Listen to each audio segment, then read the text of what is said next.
नमस्कार, मैं हूं मंजू सोनी और आप देख रहे हैं SKS न्यूज। समय हो चला है खास खबरों का। बरेठा टोल प्लाजा पर सामने आया अजीबोगरीब मामला। टोल प्लाजा पर बुलेट सवारों ने की ताबड़तोड़ फायरिंग।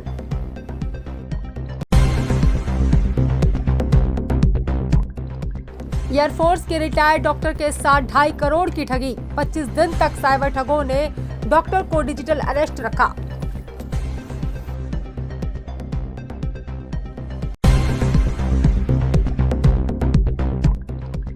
फिल्मी स्टाइल में युवती से कराया गया डांस। युवक ने कुर्सी पर बैठकर डांस के दौरान की फायरिंग।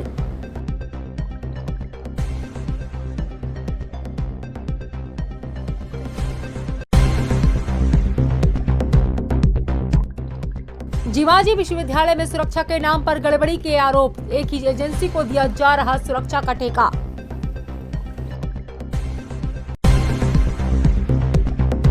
एयरफोर्स के रिटायर्ड डॉक्टर नारायण महादेव के साथ 2.5 करोड़ की सनसनीखेज ऑनलाइन ठगी हो गई।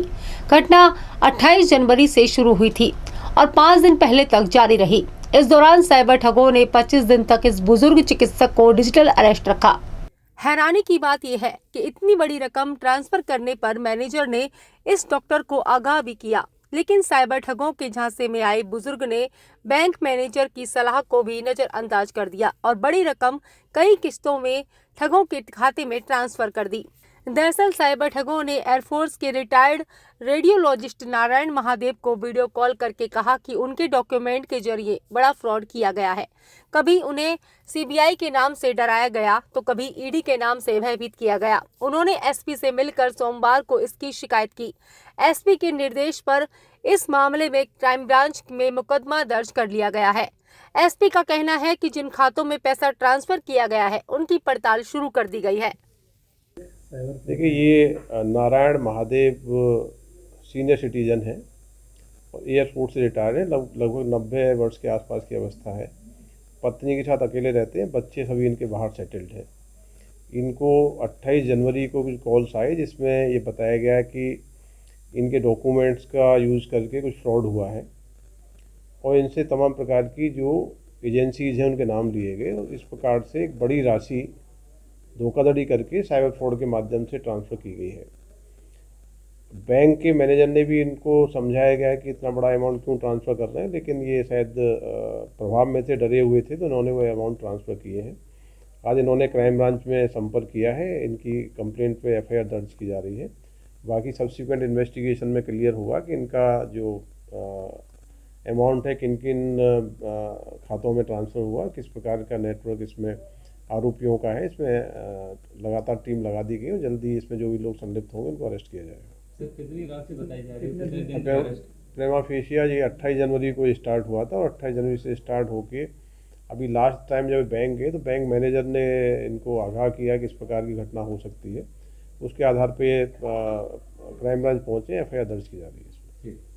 थाटीपुर थाना क्षेत्र के इंदिरा नगर में रहने वाले retired deputy ranger Ramlakhan Sharma के गुम हुए मोबाइल की एक सिम से अज्ञात व्यक्तियों ने डुप्लीकेट सिम निकलवा कर उनके अकाउंट से 11,74,000 से ज्यादा की ठगी कर ली। यह ठगी UPI और IMPS के जरिए की गई। दरअसल जनवरी महीने में डिप्टी रेंजर रामलखन शर्मा का मोबाइल फोन गुम हो गया था।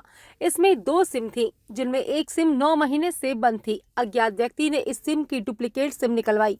यही सिम डिप्टी रेंजर के अकाउंट से जुड़ी हुई थी। इसका फायदा उठाकर अज्ञात बदमाश ने UPI और IMPS के जरिए 11,74,000 रुपए की ठगी कर ली। इस मामले की शिकायत रविवार को की गई। पुलिस ने अज्ञात बदमाश के खिलाफ मुकदमा दर्ज कर डिटेल्स निकालना शुरू कर दी है। थाना ठाटेपुर क्षेत्र का मामला है। इसमें एक रिटायर्ड डिप्टी रेंजर हैं वन विभाग के, उनसे लगभग 11.5 लाख रुपए का फ्रॉड हुआ है। इसमें घटना इस प्रकार है कि इसमें इनका एक मोबाइल गुम हुआ था जनवरी माह में। मरीज मार्केट में इनका मोबाइल गुम हुआ था। वहाँ इनके मोबाइल में 2 सिम थी। एक सिम 9 माह पहले से बंद थी। जब उनका मोबाइल हुआ तो उनके जिस सिम से ये काम करते थे, जिससे बातचीत करते थे, इसकी उन्होंने दूसरी सिम निकलवा ली। उस सिम की ओर ध्यान नहीं दिया जो 9 माह से बंद थी। किसी अज्ञात व्यक्ति द्वारा उस सिम से नई सिम निकलवा के ये वो सिम इनके अकाउंट से जुड़ी हुई थी और अलग अलग समय पे UPI और अन्य माध्यमों से लगभग 11.5 लाख रुपए इनके उसमें से निकाल लिए। इस पर प्रकरण पंजीबद्ध किया गया, मामले में अनुसंधान किया जा रहा है। अमूमन फायरिंग की घटना दुश्मनी के दौरान सामने आती है, लेकिन भिंडोर स्थित बरेठा टोल प्लाजा पर सोमवार शाम को एक अजीबोगरीब मामला सामने आया है, जिसमें बाइक सवार 2 युवकों ने केबिन के अंदर बैठे युवक के पास पहले पर्ची फेंकी, फिर सिस्टम पर फायरिंग कर दी। इसके बाद वे बाहर फायरिंग करते हुए भाग गए। पर्ची में लिखा था कि या तो हाईवे को ठीक कराओ या टोल प्लाजा को बंद करो, अन्यथा बड़ा कांड किया जाएगा। फायरिंग की यह पूरी घटना टोल प्लाजा पर लगे सीसीटीवी कैमरे में कैद हुई है। दोनों बाइक सवार युवक हेलमेट लगाए हुए थे। उनकी गाड़ी पर नंबर भी नहीं था। युवकों द्वारा फेंकी गई पर्ची में पिछले दिनों सड़क दुर्घटना में मृत हुए आकाश भदौरिया का भी जिक्र है। कहा गया है कि अब और आकाश भदौरिया सड़क की बदहाली के कारण नहीं मरेगा। टोल प्लाजा पर करीब 5 राउंड फायरिंग के बाद वहां दहशत फैल गई और कर्मचारी इधर उधर भाग निकले। बाद में किसी तरह पुलिस को सूचना दी गई। पुलिस ने मामले की तस्दीक की। इसके बाद अज्ञात लोगों पर मुकदमा दर्ज किया गया। पर्ची काट रहा था टोल पे, 2 बाइक वाले आए, एक मेरे पास आया, आके उसने एक कागज दिया और गोली चला दी डायरेक्ट। कौन था, कुछ पता? मुझे कुछ पता नहीं। कितनी गोली चलाई? 4-5 फायर की, 5 कहाँ चलाई गोली? गोली सिस्टम में दी थी, कंप्यूटर में। सिस्टम कंप्यूटर में लगी थी और बाकी 2 पता नहीं कहाँ बाहर। फिर आपने क्या किया? कुछ नहीं, मैं उसी में गिर गया कुर्सी से नीचे, फिर वो भाग गए। बाद में बाहर निकला, सब आ गए थे। कोई लेटर वगैरह भी नहीं छोड़ा हुआ, पत्र? अब वो उन्होंने कागज दिया था, हाँ। वो मैंने साहब को दे दिया। क्या लिखा था कागज? उसमें मुझे नहीं पता क्या लिखा, मैंने देखा नहीं खोल के। कौन सा टोल है ये? Baretha toll plaza. कितने लोग आए थे? 2 थे बाइक पे। हेलमेट लगाए थे क्या? हाँ, हेलमेट लगा हुआ था। क्या कुछ कहा उन्होंने? कुछ कहा आपसे? कुछ कहा नहीं, बोला ये कागज मैनेजर भैया को दे देना अपने को, और निकाल के रिवॉल्वर उन्होंने गोली चला दी। आप वहाँ और लोग भी थे आपके? और लोग उधर होंगे, मैं तो बूथ में अंदर बैठा हुआ था। कहाँ से आए थे ये लोग, कहाँ भगे थे? उधर से बाइक आई थी, फिर इधर चलेगी किस वाली, तरफ से आई थी? उधर भिंड की साइड से आई थी, फिर वहाँ खड़े रहे, फिर मेरे पास आया एक उनमें से। उसके बाद फिर वो भाग गया गोली देने के बाद में ग्वालियर की साइड में। कौन सी बाइक थी? बाइक तो नहीं देखी कौन सी थी। ये टोल के एक सुपरवाइज़र रोहित कुमार फरियादी द्वारा मौखिक सूचना दी गई है कि आज करीब शाम 5 बजे 2 अज्ञात व्यक्ति मोटरसाइकिल से आए। उनके द्वारा टोल के बूथ नंबर 7 पर फायर किए गए हैं। उक्त फायर की रिपोर्ट पर से प्रथम दृष्टया धारा 109(1) के तहत अपराध पंजीबद्ध कर लिया गया है। अज्ञात हमलावरों की पहचान की जा रही है। कितने लोग थे, कैसे आए थे, कितने फायरिंग? एक मोटरसाइकिल से 2 व्यक्ति आए थे मुँह बांधे हुए। उनकी पहचान के लिए टीम लगी हुई है, पैसे की पहचान कर गिरफ्तारी की जाएगी। किसी को इसमें गोली भी नहीं, कुछ इस तरीके की? नहीं, किसी को कोई चोट, कोई जनहानि नहीं है। बताया जा रहा है एक पत्र भी उन्होंने फेंका, कुछ लिखा, उस पर क्या? हाँ, वो हाईवे के संबंध में एक पत्र लिखा है जिसमें हाईवे नहीं बनेगा तो टोल नहीं चलेगा, इस संबंध में कुछ लिखा हुआ है। तो पत्र जब्त कर दिया? हाँ, पत्र को जब्त किया गया है, आगे कार्रवाई की जा रही है। सीसीटीवी फुटेज अभी कुछ सामने आया है? सीसीटीवी फुटेज भी देखे जा रहे हैं लगातार, उन पर भी जब्त करके कार्रवाई की जाएगी। जिवाजी विश्वविद्यालय में एक ही एजेंसी को बार बार ठेका दिए जाने पर सवाल खड़े किए गए हैं। सामाजिक कार्यकर्ता ने इस मामले में लोकायुक्त और ईओडब्ल्यू में शिकायत की है। उनका कहना है कि शर्मा सिक्योरिटी एजेंसी को बिना नियमों का पालन किए 1 दशक से जिवाजी विश्वविद्यालय की सुरक्षा का ठेका दिया जा रहा है।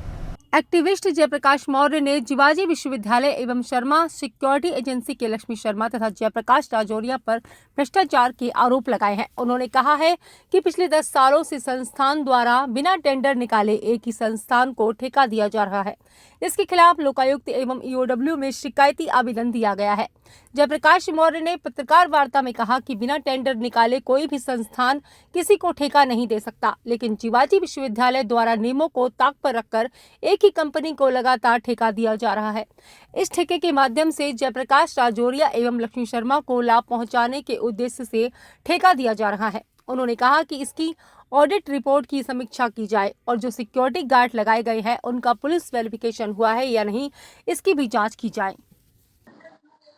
जिवाजी विश्वविद्यालय में हुए अनियमितता एवं भ्रष्टाचार के संबंध में लोकायुक्त एवं ईओडब्ल्यू में शिकायत की है।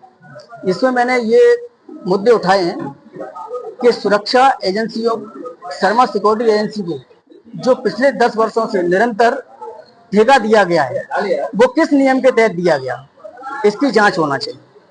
यदि किसी कंपनी को ठेका दिया जाता है तो उसके टेंडर प्रक्रिया होती है, उसकी प्रेस विज्ञप्ति निकलती है और उसमें हर कंपनियां भागीदारी करती हैं और जिस कंपनी को जिसका रेट कम होता है उसी को टेंडर मिलता है। ये तो स्वाभाविक है। मैंने श्रीमान जी इसमें जीवाजी विश्वविद्यालय को और इसमें जो भी शर्मा सिक्योरिटी एजेंसी के करता हैं जयप्रकाश राजौरिया और लक्ष्मी शर्मा और अन्य जो भी हैं, अन्य के नाम नहीं है सर, अन्य का मैंने लिख दिया। प्रकाश राजौरिया कहाँ रहते हैं, कौन है, क्या करते हैं? ये सर शर्मा सिक्योरिटी एजेंसी है, मैं इतना जानता हूँ। समय हो चला है छोटे से ब्रेक का। ब्रेक के बाद फिर लौटेंगे, तब तक के लिए जुड़े रहें हमारे साथ।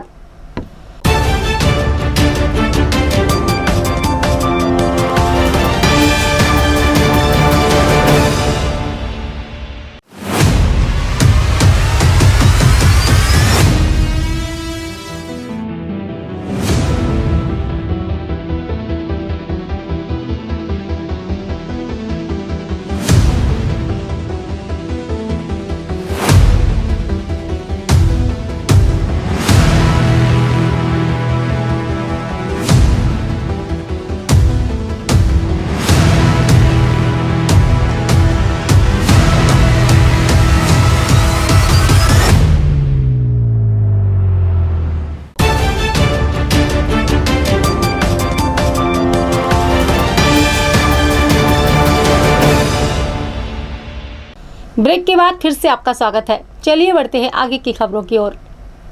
वेहर सर्किल के रेवली गांव का एक वीडियो सोशल मीडिया पर चर्चा का विषय बना हुआ है। यहां देहाती गानों पर एक युवती डांस कर रही है, वहीं सामने कुर्सी पर बैठकर एक युवक के बार बार अपनी माउजर बंदूक लोड करके फायरिंग कर रहा है। इस दौरान डीजे पर गाना भी बजाया जा रहा था। पुलिस के अधिकारियों के पास भी ये वायरल वीडियो पहुंचा है। इसके आधार पर पुलिस ने मामले की जांच पड़ताल शुरू कर दी है। हर्ष फायरिंग और शादी समारोह के मौके पर इस तरह की फायरिंग प्रतिबंधित है। बावजूद इसके लोग सुधरने का नाम नहीं ले रहे और लगातार अपनी जान के साथ ही दूसरों की जान को जोखिम में डाल रहे हैं। सोमवार शाम को कंपो स्थित जवाहर कॉलोनी में उस समय बिजली कंपनी के सहायक यंत्री प्रबल प्रताप तोमर और राहुल गुप्ता तथा महिला कर्मचारी को स्थानीय लोगों का गुस्सा झेलना पड़ा। उन्होंने बिजली के लंबित बिल के चलते मोहम्मद रईस पटेल के आवास पर लगा मीटर उखाड़ दिया, साथ ही केबल भी उखाड़ ली। इसके बाद मोहम्मद रईस पटेल बिजली कंपनी के अधिकारियों से बहस करने लगे। अधिकारियों ने जब मोहम्मद रईस की समस्या का निराकरण नहीं किया और अपनी गाड़ी में जाकर बैठ गई तो उपभोक्ता मोहम्मद रईस अफसरों की कार के आगे लेट गया। खास बात यह है कि इस दौरान पुलिस भी वहां मौजूद थी, लेकिन पुलिस भी सिर्फ वीडियो बनाती रही। सोशल मीडिया पर यह वीडियो जमकर वायरल हो रहा है। मीटर के साथ में केबल भी ले जा रहा है, जबरदस्ती गुंडागर्दी दिखा रहे हैं आप गुंडागर्दी दिखा रहे हैं।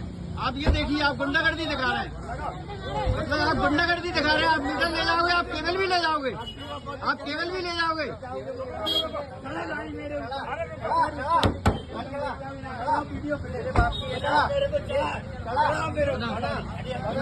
नाटक बना रखा है, नाटक बना रखा है। चला गाड़ी चला मेरे ऊपर गाड़ी तुम लोग फिर गए गुलाम बिजली करके। चला गाड़ी मेरे ऊपर, बुला ले पुलिस को, बुला जाने को पुलिस को। चला गाड़ी मेरे ऊपर। ये मानी आ रहा है, न्यायालय में नहीं आ रहा है, बिजली कैसी करने नहीं आ रहा है, कर रहे हैं आप। ये देखिए मीटर ले जा रहे हैं, कौन से सारे ये सब ऑफिस में बात करो नहीं। केबल भेज के ले जा रहे हैं, बिजली काट दी, वो ठीक बात है। मेरे को अधिकार किसने दिया केबल खींचने का? कितने पैसे देंगे इनको? मीटर काट जाते हैं, इनके दलाल आ जाते हैं, लाओ पैसा 2000 रुपए, अभी जोड़े डाल रहे हैं, फिर चल रही है, फिर आगे डाले। होलाष्टक मंगलवार से शुरू हो गए। इसके साथ ही रेलवे स्टेशन पर होली मनाने के लिए अपने घर जाने आने वाले की भीड़ लगातार बढ़ रही है। ट्रेनों में आरक्षण पहले से ही फुल बताया जा रहा है। सनातन धर्म की मान्यताओं के मुताबिक होली का अनूठा पर्व होलाष्टक से शुरू हो जाता है। इसके लिए लोग काफी समय पहले से अपनी तैयारियां कर लेते हैं। वहीं होली के बाद भाई दूज का पर्व भी परंपरागत तरीके से मनाया जाता है। इस दौरान बहनें अपने भाइयों को टीका कर उनकी लंबी और स्वस्थ जीवन की कामना करती हैं। वहीं भाई अपनी बहन को इस मौके पर गिफ्ट भी देते हैं। महिलाओं ने कहा कि होली का पर्व हर्षोल्लास का पर्व है। इसमें केमिकल युक्त रंग से होली ना खेली जाए, बल्कि सूखी होली खेली जाए। पानी के गुब्बारे फोड़ने से भी महिलाओं ने बच्चों को बचने की सलाह दी है। भिंड जा रही हूँ और हैदराबाद से आई हूँ, अभी बस निकल रही हूँ जी। मैं होली मनाने आई हूँ और दौज के लिए जा रही हूँ। और क्या कहना चाहेंगे भाई को, किस तरह आशीर्वाद देंगे और मैं गिफ्ट लूँगी उससे अभी, क्योंकि दूज है इसलिए, और होली रंगूंगी उसको। बच्चों को क्या कहते हैं कि किस तरह होली खेलना चाहिए बच्चों को? खास सेफ खेलना चाहिए और बलून्स नहीं फेंकना चाहिए एक दूसरे के ऊपर, पानी के, आँखों को बचाना चाहिए एंड सेफ। हैदराबाद जा रहे हैं। अच्छा, दूज मनाने? होली मनाने घर ही है, होली मनाएंगे। भाई कहाँ पर रहता भाई? भाई तो यहाँ पे रहते हैं, ग्वालियर में रहते हैं। किससे आशीर्वाद देंगे भाई को? हाँ, क्या चाहते हैं आप भाई से? भाई से क्या, भाई स्वस्थ रहे, मस्त रहे। बच्चे सब, बच्चों के लिए क्या है, एक ड्राई होली खेलना चाहिए। केमिकल होली नहीं खेले और एंजॉय करें। मंगलवार से होलाष्टक शुरू होते ही होली का पर्व भी शुरू हो गया है, लेकिन इस बार होलिका दहन और धुलंडी के बीच एक दिन का फासला है, यानी 3 तारीख को ग्रहण और सूतक काल के चलते होली नहीं खेली जाएगी। यही होली अगले दिन यानी 4 मार्च को लोग मना सकेंगे। मार्कंडेश्वर महादेव मंदिर के पुजारी डॉक्टर मनोज भार्गव ने बताया कि इस बार होलिका दहन 2 मार्च को रहेगा। इस दौरान शाम 6:36 से रात 9 बजे तक होलिका का दहन किया जाएगा। अगले ही दिन सुबह से सूतक काल शुरू हो जाएगा, जिसके कारण 3 तारीख को मनाई जाने वाली होली अगले दिन यानी 4 मार्च को मनाई जाएगी, क्योंकि सूतक काल में कोई भी शुभ कार्य या हर्षोल्लास का कार्य संपादित नहीं किया जाता। देखिए, इस बार क्या है, होली जो पर्व पड़ रहा है तो अपने इसमें उस दिन दूसरे दिन ग्रहण पड़ रहा है। वैसे चंद्र ग्रहण जो होता है वो पूर्णमासी दिन माना जाता है। पूर्णमासी जो है 2 तारीख को शाम को 5:27 से लग रही है। और होलिका दहन जो होता है प्रदोष काल में होता है वो, तो जब होलिका दहन है उस समय पूर्णमासी है। 3 तारीख को पूर्णिमा जो है वो शाम को 5 बजे तक है कुछ है, इसलिए 2 तारीख को पूर्णिमा का जो दाह संस्कार होता है, होलिका पूजन होता है, वो अपन 2 तारीख को मनाएंगे। 2 तारीख का इसका जो मुहूर्त है वो आपका है 6:36 से और रात्रि काल 9 बजे तक का इसका पूजन का मुहूर्त है। उसके बाद में 3 तारीख को अपने सुबह 8:56 से सूतक लग जाएगा। इसलिए 3 तारीख को होली अपन जो खेलते हैं वह नहीं खेली जाएगी वो, और होली खेलने का जो त्यौहार है वो 4 तारीख को मनाया जाएगा, क्योंकि रात में आपके जो चंद्र ग्रहण है वो रात को 8:56 तक रहेगा। तो जो ग्रहण काल का समय होता है उसके धर्म सिंधु के अनुसार 12 घंटे पहले सूतक मान्य हो जाता है। तो सूतक में होली खेलना या किसी गुलाल लगाना ये सब निषिद्ध होता है। इसलिए 3 तारीख को होली ना खेलते हुए 4 तारीख को होली का त्यौहार मनाया जाएगा। अभी के लिए इतना ही। कल फिर मिलेंगे नई खबरों के साथ, तब तक के लिए जुड़े रहें SKS न्यूज़ के साथ। नमस्कार।